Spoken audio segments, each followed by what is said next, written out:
ये कहानी 2018 की है और उत्तर प्रदेश के गोरखपुर शहर के शाहपुर थाना क्षेत्र के सहस्त्रीपुरम इलाके में एक महिला रहती थी जिसका नाम था राजेश्वरी श्रीवास्तव।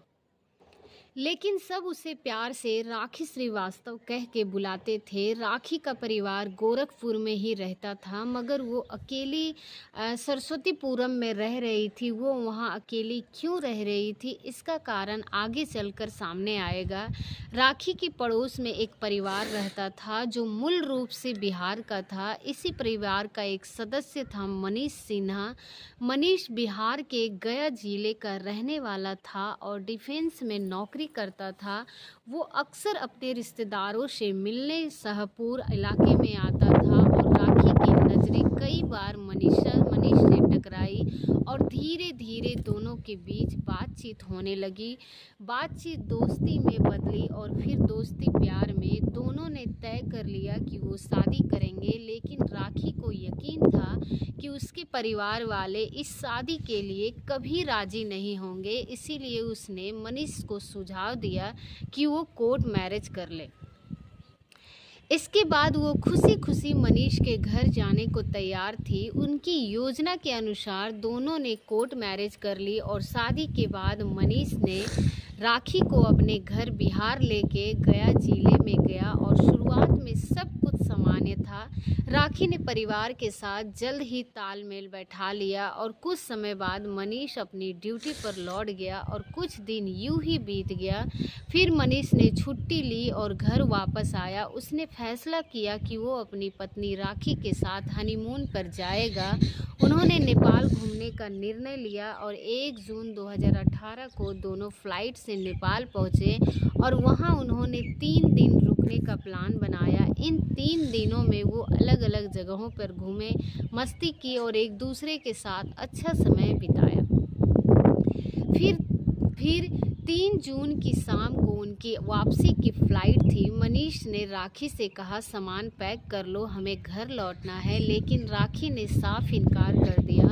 उसने कहा, मुझे अभी और घूमना है, यहाँ कई जगह देखनी है, बाकी तुम जाओ, मैं बाद में वापस लौटूंगी। राखी पहले से ही आत्मनिर्भर और समझदार थी, इसीलिए मनीष को लगा कि वो अकेले आराम से रह सकती है। इसके अलावा मनीष को अपनी ड्यूटी पर भी लौटना था, इसीलिए उसने राखी की बात मान ली और घर जाने के लिए तैयार हो गया। 3 जून 2018 की शाम को मनीष फ्लाइट से वापस लौट आया और अपनी ड्यूटी पर चला गया, जबकि राखी नेपाल में ही रुक गई। और अगले दिन यानी कि 4 जून 2018 की सुबह मनीष ने राखी को कॉल किया। दोनों के बीच बातचीत हुई। हाल चाल पूछने के बाद उन्होंने फ़ोन रख दिया और उसी शाम को फिर दोनों की बातचीत हुई और सब कुछ समान लग रहा था।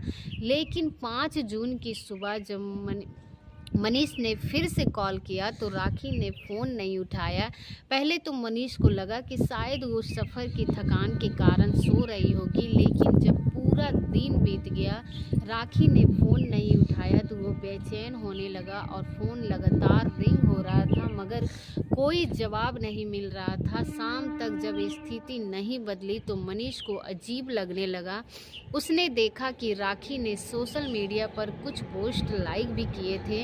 ये देखकर उसकी चिंता और बढ़ गई कि अगर राखी ऑनलाइन थी तो फिर कॉल क्यों नहीं उठा रही थी। मनीष को अपनी ड्यूटी पर था। अगले 3-4 दिन तक लगातार राखी को कॉल करता रहा, लेकिन हर बार वो नतीजा, कोई जवाब नहीं।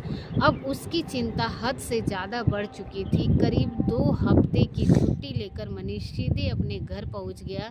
घर से ज़्यादा देर नहीं रुका। बिना वक्त कम गवाए वो नेपाल के लिए रवाना हो गया और वही नेपाल जहां कुछ हफ्ते पहले उसने अपनी पत्नी राखी के साथ हनीमून बनाया था, वहां पहुंचकर वो उसी होटल में गया जहां दोनों ठहरे थे। उसने होटल के स्टाफ से राखी के बारे में पूछा। जवाब सुनकर उसका दिल धड़क उठा। होटल के कर्मचारी ने बताया कि जिस दिन मनीष वहां से निकला था उसी दिन राखी ने भी होटल से चेक आउट कर लिया था, मगर वो कहाँ गई इस बारे में किसी को कोई जानकारी नहीं थी। मनीष 2 दिन तक उसी होटल में रुका। उम्मीद थी कि शायद उसे राखी के बारे में कुछ पता चल जाए, मगर कोई सुराग नहीं मिला। इस बीच राखी के परिवार वालों को जब ये बात पता चली कि वो लापता हो गई है तो मनीष पर ही आरोप लगाने लगे। परिवार ने कहा कि राखी नेपाल मनीष के साथ गई थी और उसके साथ गायब होने के लिए वही जिम्मेदार है।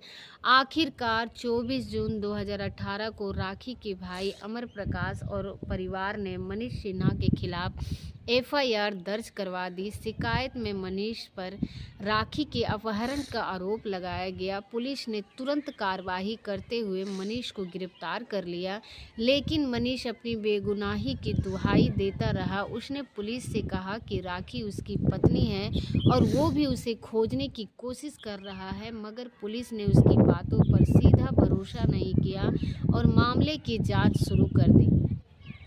पुलिस ने सबसे पहले मनीष का मोबाइल डाटा चेक किया, उसकी लोकेशन ट्रैक की, उससे मैसेज खंगाले। जांच में सामने आया कि मनीष लगातार राखी से संपर्क करने की कोशिश कर रहा था और इस पूरे मामले में उसका कोई हाथ नहीं है। इन्वेस्टिगेशन पूरी होने के बाद पुलिस ने मनीष को निर्दोष मानते हुए रिहा कर दिया, लेकिन अब भी एक सवाल था, जस का तस बना हुआ था कि आखिरकार राखी नेपाल में थी तो वो अपने पति से बात क्यों नहीं कर रही थी, और वो नेपाल में ही नहीं थी तो आखिर कहाँ थी। इस रहस्य को सुलझाने के लिए यूपी पुलिस ने अपनी जांच आगे बढ़ाई। सबसे पहले राखी श्रीवास्तव के मोबाइल की लोकेशन ट्रैक की गई। लोकेशन गुवाहाटी में पाई गई और ये देखकर पुलिस को भरोसा हुआ कि राखी जिंदा है और किसी के साथ हो सकती है। उसका मोबाइल अब भी चालू था। जांच आगे बढ़ी, लेकिन पुलिस इसे गंभीरता से नहीं ले रही थी। उन्हें लगा कि राखी खुद अपनी मर्जी से परिवार और पति से बात नहीं कर रही है। इस वजह से मामला ठंडे बस्ते में पड़ा रहा। वक्त बीतता गया, जून से अक्टूबर आ गया, फिर अचानक अक्टूबर में राखी का मोबाइल बंद हो गया। उसकी ऑनलाइन उपस्थिति खत्म हो गई, सोशल मीडिया अकाउंट्स भी डीएक्टिवेट हो गया। मनीष को ये जानकारी मिलते ही उसने तुरंत पुलिस को बताया। मामला धीरे धीरे मीडिया के अन्य चैनलों के जरिए सुर्खियों में आने लगा, तब जाकर पुलिस हरकत में आई। अब केस को एसटीएफ यानी कि स्पेशल स्टाफ फोर्स को सौंप दिया गया। एसटीएफ ने जांच शुरू करते ही राखी की मोबाइल लोकेशन का विश्लेषण किया। जांच में साफ हुआ कि जून से 3 जून तक राखी नेपाल में अपने पति मनीष के साथ थी। उसके बाद उसकी लोकेशन भारत में ट्रेस हुई और भारत में सबसे महत्वपूर्ण लोकेशन गुवाहाटी थी। एसटीएफ ने इस आधार पर जांच की अगली दिशा तय की, लेकिन पुलिस को अपनी जांच नेपाल से शुरू करनी थी। एसटीएफ की टीम नेपाल पुलिस से संपर्क में आई। राखी की तस्वीरें और जानकारी नेपाल पुलिस को भेजी गई। कुछ समय बाद नेपाल पुलिस ने भारतीय अधिकारियों को कुछ तस्वीरें भेजी और ये तस्वीरें एक महिला के मृत शरीर की थी। नेपाल पुलिस ने बताया कि 8 जून 2018 को उन्हें एक पहाड़ी के नीचे एक महिला का शव मिला था। सब पूरी तरह से घायल था, ऐसा लग रहा था कि वो पहाड़ी से गिरकर मरी थी। एसटीएफ के हाथ तस्वीरें लगते ही मामला पूरी तरह से पलट गया। अब तक सबको लग रहा था कि राखी जिंदा है, लेकिन सच्चाई कुछ और ही थी। राखी की मौत 8 जून 2018 को हो चुकी थी। नेपाल पुलिस ने पुष्टि की कि मृत महिला के पास कोई पहचान पत्र या दस्तावेज नहीं मिले थे। सभी फॉरेंसिक और पोस्टमार्टम प्रक्रिया पूरी करने के बाद शव का अंतिम संस्कार हिंदू रीति रिवाजों के अनुसार कर दिया गया था। अब ये मामला और उलझ गया। पुलिस ने ये समझना था कि राखी की मौत महज एक हादसा थी या फिर कोई सोची समझी साजिश। एसटीएफ के सामने एक और बड़ा सवाल खड़ा था कि अगर राखी की मौत 8 जून 2018 को हो चुकी थी तो फिर अक्टूबर 2018 तक उसका मोबाइल एक्टिव कैसे था? गुवाहाटी में उसकी लोकेशन क्यों मिल रही थी? एसटीएफ की एक टीम नेपाल पहुंची। उन्होंने उसी होटल की जांच की जहां राखी और मनीष ठहरे थे। टीम ने होटल के सीसीटीवी फुटेज चेक किए और हर संभावित सुराग जुटाने की कोशिश की, मगर कोई ठोस सुराग दाग नहीं, हाथ नहीं लगा। नेपाल से लौटने के बाद एसटीएफ ने राखी की कॉल डिटेल्स की बारीकी से जांच शुरू की। जांच में एक चौंका देने वाला खुलासा हुआ। 3 जून 2018 को जब मनीष नेपाल से वापस लौटा था, उसके बाद राखी ने एक फ़ोन नंबर पे कॉल किया और ये नंबर उसके लिए नया नहीं था। वो पहले भी इस नंबर पर लंबी बातचीत करती थी। पुलिस ने तुरंत इस नंबर की डिटेल्स निकाली तो जानकारी सामने आई कि उसने पूरे केस की दिशा बदल दी। ये नंबर गोरखपुर के एक जाने माने डॉक्टर डीपी सिंह का था, जिनका पूरा नाम था डॉक्टर धवेंद्र प्रताप सिंह। वो गोरखपुर में आर्यन हॉस्पिटल के मालिक थे। एसटीएफ की टीम बिना देर किए हुए डॉक्टर डीपी सिंह के अस्पताल पहुंची। जब डॉक्टर से राखी श्रीवास्तव के बारे में सवाल किया गया तो उन्होंने साफ इनकार कर दिया। उन्होंने कहा कि वो इस नाम की किसी महिला को नहीं जानते। पुलिस को यकीन नहीं हुआ, कुछ छुपाया जा रहा है, मगर ठोस सबूत के बिना पर डॉक्टर जैसे प्रतिष्ठित व्यक्ति को गिरफ्तार करना आसान नहीं था। इसीलिए एसटीएफ ने सबूत जुटाने की प्रक्रिया शुरू कर दी। जांच एजेंसियों ने सबसे पहले डॉक्टर डीपी सिंह की मोबाइल लोकेशन ट्रेस की, जो खुलासा हुआ कि वो बेहद चौंकाने वाला था। 3 जून से 6 जून 2018 के बीच डॉक्टर डीपी सिंह और राखी श्रीवास्तव की लोकेशन एक ही जगह पर पाई गई थी। नेपाल की यात्रा के दौरान राखी श्रीवास्तव और डॉक्टर डीपी सिंह की लोकेशन लगातार मेल खा रही थी और ये साफ हो चुका था कि दोनों 3 जून की रात से 6 जून तक नेपाल में एक ही जगह मौजूद थे। जब पुलिस ने डॉक्टर डीपी सिंह से दोबारा पूछताछ की और उनकी लोकेशन का सबूत पेश किया तो उन्होंने सब कुछ नकार दिया। पुलिस को यकीन हो गया कि डॉक्टर कुछ छिपा रहे हैं, लेकिन उसके खिलाफ ठोस सबूत जुटाने की जरूरत थी। एसटीएफ की टीम ने नेपाल भारत बॉर्डर की जांच शुरू की और उन सभी भारतीय गाड़ियों का रिकॉर्ड खंगाला जो 3 से 6 जून के बीच नेपाल गई थी और जांच में डॉक्टर डीपी सिंह की कार का नंबर सूची में पाया गया, जिससे ये साफ हो गया कि उन्होंने पुलिस से झूठ बोला था। अब ये तय हो गया कि डॉक्टर डीपी सिंह और राखी श्रीवास्तव उस दौरान नेपाल के साथ थे और इस पक्के सबूत के बाद पुलिस ने डॉक्टर डीपी सिंह को गिरफ्तार करने का फैसला किया। अरेस्ट वारंट तैयार होते ही टीम डॉक्टर डीपी सिंह के पास पहुंची और उन्हें हिरासत में ले लिया गया। पुलिस के सामने डॉक्टर डीपी सिंह अपने बचाव में बहाने बनाता रहा, लेकिन जब उसे बताया गया कि उसकी कार नेपाल में देखी गई है और इस बात की सबूत में मौजूद है तो उनका चेहरा उतर गया और पूछताछ को और मजबूत करने के लिए एसटीएफ ने डॉक्टर के ड्राइवर प्रमोद कुमार को भी हिरासत में ले लिया। डॉक्टर ने ज़्यादा देर चुप्पी नहीं साधी और सच्चाई उगल दी। उसने बताया कि 3 जून की रात से 6 जून तक doctor DP Singh, driver Pramod और अस्पताल का कर्मचारी दीपक नेपाल में ही थे। डॉक्टर के इस बयान ने पुलिस के पास पहले से मौजूद सबूतों को और भी मजबूत कर दिया। अब पुलिस के पास एक और व्यक्ति था जिससे सच्चाई निकलवाई जा सकती थी, दीपक। पुलिस ने उसे भी गिरफ्तार कर लिया। प्रमोद और दीपक पहले ही टूट चुके थे और पुलिस को सारी सच्चाई बता चुके थे। अब बस डॉक्टर डीपी सिंह से सच निकलवाना बाकी था। कुछ सख्ती के बाद डॉक्टर भी टूट गया और उसने पुलिस को सब कुछ बता दिया। डॉक्टर डीपी सिंह ने स्वीकार किया कि 2006 में जब उसने अपना नया अस्पताल शुरू किया था तो उसी दौरान एक मरीज उनके पास आया था और वो मरीज कोई और नहीं बल्कि राखी श्रीवास्तव के पिता थे। उनके साथ राखी भी अस्पताल आई थी। राखी की सुंदरता ने डॉक्टर का ध्यान खींच लिया था। हालांकि वो पहले से शादीशुदा था और उसका एक बेटा भी था, लेकिन इसके बावजूद वो राखी को अपने जाल में फंसाने की कोशिश करने लगा। उस वक्त राखी मासूम थी और डॉक्टर की बातों में आकर उसे अपना दिल दे बैठी। उसे ये नहीं पता था कि डॉक्टर पहले से शादीशुदा है।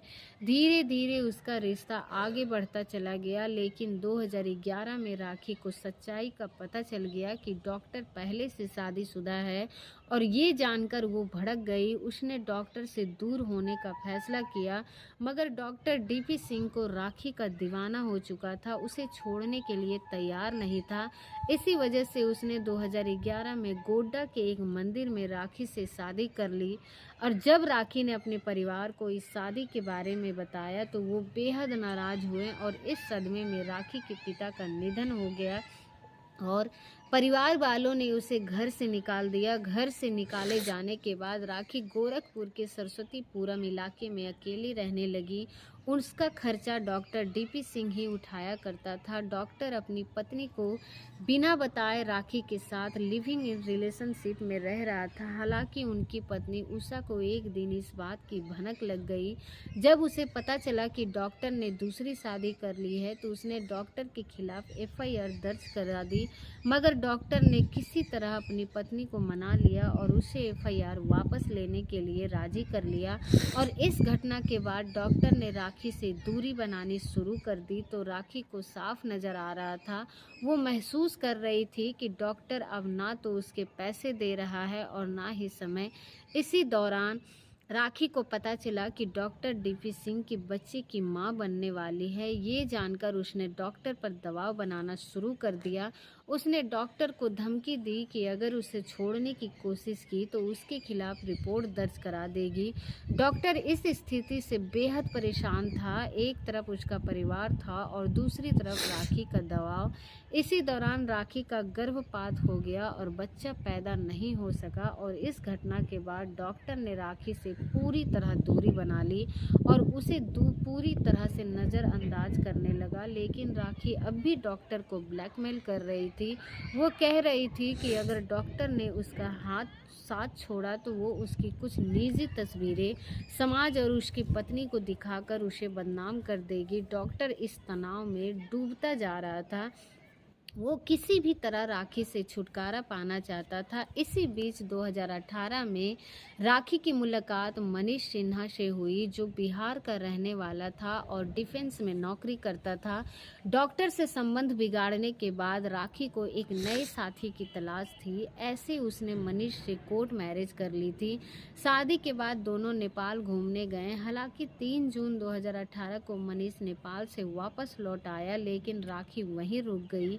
राखी नेपाल में इसलिए रुकी थी ताकि वो डॉक्टर को ब्लैकमेल कर सके और वो डॉक्टर से मोटी रकम वसूलना चाहती थी ताकि वो मनीष के साथ अपनी नई जिंदगी शुरू कर सके। उसने डॉक्टर को फ़ोन किया और उसने कहा कि वो सरस्वतीपुरम वाले मकान को अपना नाम करवा दे और कुछ पैसे भी दे। अब पूरी तरह से बौखला चुका था। उसने अपनी इज्जत, संपत्ति और परिवार को बचाने के लिए राखी को ख़त्म करने की योजना बनाई। उसने अपने ड्राइवर प्रमोद और कर्मचारी दीपक को इस योजना में शामिल किया और उन्हें पैसे और सैलरी बढ़ाने का लालच दिया। और 4 जून 2018 को डॉक्टर डीपी सिंह, प्रमोद और दीपक स्कॉर्पियो गाड़ी में सवार होकर नेपाल पहुंचे और वहां उन्होंने राखी को शराब पिलाई, जिसमें पहले से ही नींद की गोलियां मिली हुई थी। जब राखी बेहोश हो गई तो उसे एक पहाड़ी क्षेत्र में ले गए और वहां से नीचे धक्का दे दिया। गिरने के बाद ही राखी की मौत हो गई। और इस घटना को अंजाम देने के बाद 6 जून तक डॉक्टर और उसके साथी अलग अलग रास्तों में भारत लौट आए। डॉक्टर ने दुनिया को ये दिखाने के लिए कि राखी जिंदा है उसका मोबाइल चालू रखा और उसके सोशल मीडिया अकाउंट्स का इस्तेमाल किया। जब पुलिस ने इस सबूतों को इकट्ठा किया तो डॉक्टर डीपी सिंह ने उसके दोनों साथियों को गिरफ्तार कर लिया, पर हत्या और षड्यंत्र का मुकदमा चला और डॉक्टर ने जमानत के लिए आवेदन किया, लेकिन अदालत ने उसे खारिज कर दिया। आखिरकार प्रयागराज हाई कोर्ट ने उसे 20 मई 2019 को जमानत मिल गई और वो जेल से बाहर आ गया। वर्तमान में डॉक्टर डीपी सिंह जमानत पर है, जबकि उसके ड्राइवर प्रमोद और कर्मचारी दीपक अब भी जेल में हैं। मामले की जांच अब भी जारी है और पुलिस नेपाल पुलिस से पोस्टमार्टम रिपोर्ट और अन्य दस्तावेज हासिल करने की कोशिश कर रही है। ये थी राखी श्रीवास्तव कांड की पूरी सच्चाई। अगर आपको अगर आपको ये कहानी अच्छी लगी और आपको ये कहानी बहुत पसंद आई होगी तो हमारी चैनल को सब्सक्राइब करें और वीडियो को लाइक करें। मिलते हैं ऐसे ही किसी नए वीडियो के साथ। तब तक के लिए आप सभी लोगों का बहुत बहुत धन्यवाद। आपको हमारे नए वीडियो की नोटिफिकेशन मिलते रहेगा, इसके लिए आप सब्सक्राइब करके हमारे चैनल का बेल का आइकन को ज़रूर प्रेस करें